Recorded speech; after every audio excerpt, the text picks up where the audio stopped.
تو پہلا حق قرآن مجید کا اس پر ایمان لانا ہے، اور اس کے تقاضوں سمیت ایمان لانے سے دنیا آخرت کی برکتیں نصیب ہوتی ہیں، اور قرآن مجید کے ساتھ جو باطنی تعلق ہے جب وہ مضبوط ہوتا ہے تو پھر اس کے صلے میں قرب الہی کی دولت نصیب ہوتی ہے۔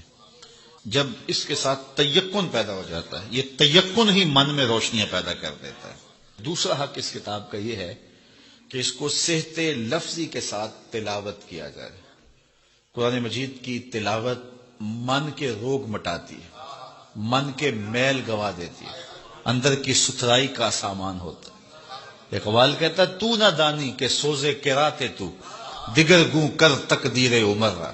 میری بہن تو نہیں جانتی، جب تو بہن ہو کے قرآن پڑھے تو عمر کی تقدیر بدلتی، اور جب تو ماں ہو کے قرآن پڑھے بیٹا نیزے کی نوک پہ قرآن سناتا ہے۔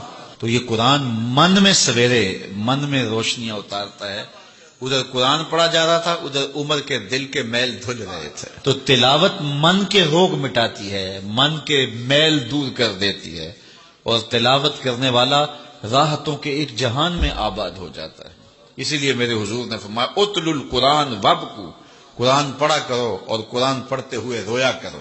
فَإِن لَمْ تَبْكُوا فَتَبَاكُوا، اور اگر رونا نہ آئے تو رونے کی کوشش کیا کرو۔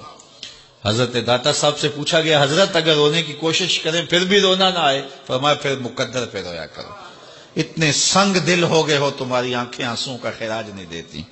تو اس قرآن کی تلاوت سے من ستھرا ہوتا ہے، من پاک ہوتا ہے۔ جب تک نہ ہو تیرے دل پہ نزول کتاب، گرا کشا ہے نہ راضی نہ کشاف۔ دل پہ جب اترے، جب یہ محسوس کرے، دیکھو حضور کی وساطت سے رب نے مخاطبہ کیا ہے۔ جب رب کہتا ہے یا ایھا الذین آمنوا، تو مخاطب کون ہوتے ہیں؟ ذرا غور تو کیجیے۔ میں ایک دن اعتکاف میں تھا، بڑی پرانی بات ہے، تو قرآن مجید کی تلاوت کر رہا تھا، تو لفظ آئے کہ نبّئ عبادی انی انا الغفور الرحیم۔ اس کا معنی یہ ہے کہ میرے بندوں کو خبر دے دو کہ میں غفور بھی ہوں رحیم بھی ہوں۔ اللہ، یہ بات تو حضور کی وساطت سے ہمیں کہی گئی نا، تو یقین جانے ایسا نشہ طاری ہوا، میں وہ لمحے نہیں بھول سکتا۔ تو میں بڑا ضبط کرنے کی کوشش کی لیکن مجھے ضبط نہیں ہو رہا تھا، اور پھر مجبور ہو کے میں اٹھا اور ایک ایک حجرہ اعتکاف میں گیا اور سب کو جا کے میں نے کہا یہ رب کا کلام سنو۔ رب کہتا ہے میرے بندوں کو بتاؤ، خبر دو، میں غفور بھی ہوں رحیم بھی ہوں۔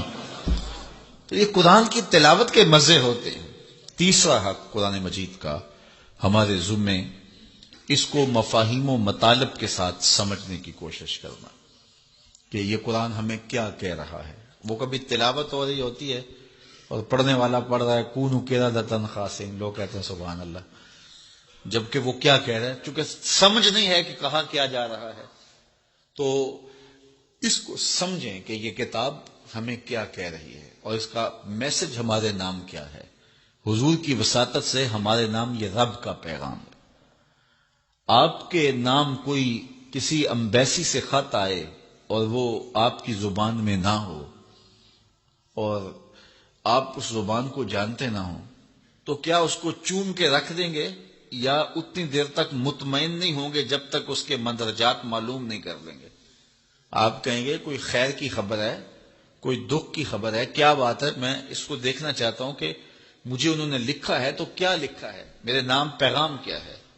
تو جس زبان کو آپ نہیں جانتے وہ خط آپ کے نام آتا ہے تو اتنی دیر تک آپ مطمئن نہیں ہوتے جب تک آپ اس کو جو ہے وہ ایسے شخص کے پاس نہیں لے جاتے جو اس زبان سے آشنا ہوتا ہے۔ تو یہ رب کا خط ہے، حضور کی معرفت۔ تو یہ پڑھے نا ہمارے رب نے ہمیں کیا پیغام دیا ہے، اور پھر جب اس کی تلاوت کریں گے اور اس کے مفاہیم کو سمجھنے کی کوشش کریں گے تو یہ قرآن فیض دیتا ہے۔ یہ قرآن اپنے مخاطب کو، یہ تو خالی پڑھا جائے پھر بھی فیض دیتا ہے، بلکہ خالی پڑھا نہ جائے دیکھا جائے پھر بھی فیض دیتا ہے۔ اس کو دیکھ بھی لیا جائے، اس کے سننے سے فیض ملتا ہے، اس کے پڑھنے سے فیض ملتا ہے، اس کے دیکھنے سے فیض ملتا ہے، اس کے سمجھنے سے فیض ملتا ہے، اس کا درس دینے سے فیض ملتا ہے، اس کا درس لینے سے فیض ملتا ہے۔ یہ تو سراپا فیض ہے، یہ تو روشنیوں کا منبع و مصدر ہے۔ اس کتاب سے جڑنے والا دارین کی سعادتیں پاتا ہے۔